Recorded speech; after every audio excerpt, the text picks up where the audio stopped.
এই রাস্তা হচ্ছে ভগবানগোলার একটা ব্যস্ততম রাস্তা। দীর্ঘ 14 বছর আগে কংগ্রেসের এমপি থাকাকালীন মান্নান হোসেন সাহেবের রাস্তা হয়েছিল।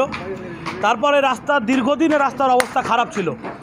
যাক, সে রাস্তা মানুষের চাপে পড়ে প্রশাসন সে রাস্তা করার উদ্যোগী নিল, কিন্তু মেন সমস্যা হচ্ছে এই ব্যস্ততম রাস্তায় যেভাবে ড্রেন তৈরি করার পরিকল্পনা গ্রহণ করা উচিত সেই পরিকল্পনা গ্রহণ করা হয়নি বলে আজকে আপনি দেখবেন ওই যে ড্রেনটা আছে সেই ড্রেনটা একদিকে ভেঙে গেল। 7 দিন থেকে 8 দিনের মাথায় ড্রেন কিন্তু ভেঙে গেছে।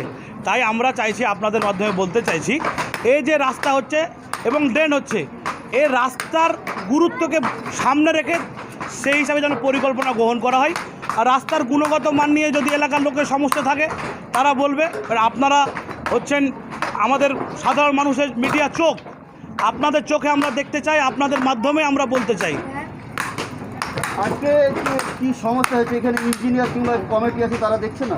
দেখুন, কমিটি আছে, কিন্তু সেই কমিটির কতটা এখানে আপনার কার্যকলাপ কতটা সে বিষয়ে প্রশ্নচিহ্ন দেখা দিয়েছে অলরেডি এখানে এখনই একজন আমার দাদা বলছিল একটা কথা, যে একটা রাস্তা, এই রাস্তাটা আমরা করলাম, ঠিক আছে, ড্রেনটা হলো, কিন্তু ড্রেন দয়ানগর থেকে আরও 100 মিটার ওই সাইডে আছে, পেছন দিকে মানে লেদের সাইডে, ওই ড্রেনটা কিন্তু হচ্ছে না।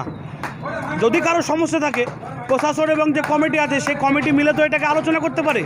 এমনকি একজন এখানে প্রভাবশালী নেতা তিনি বলেছেন, এখানকার যিনি কন্ট্রাক্টর তাকে বলে উনি নাকি ভাঙতে দিবে না। আমার যদি মনে হয় ভেঙে যদি মানুষের কাজে লাগে, প্রশাসন যদি মনে করে অবশ্যই ভাঙবে। তাই প্রশাসনের কাছে অনুরোধ করছি, যে ড্রেনটা আর একটা স্কিম আছে সেই ড্রেনটা যেন অবশ্যই হয়। তাতে যে কংগ্রেসের নেতা হোক, সিপিএমের নেতা হোক, তৃণমূলের নেতা হোক, বিজেপির নেতা হোক, রং দেখা হবে, কোনো রং যেন না দেখা হয়। আমরা একটাই রং দেখতে চাই, সেটা হচ্ছে উন্নয়নের রং। আপনার নাম পরিচয়? আমার নাম আতিক শেখ, আমি দয়ানগর একজন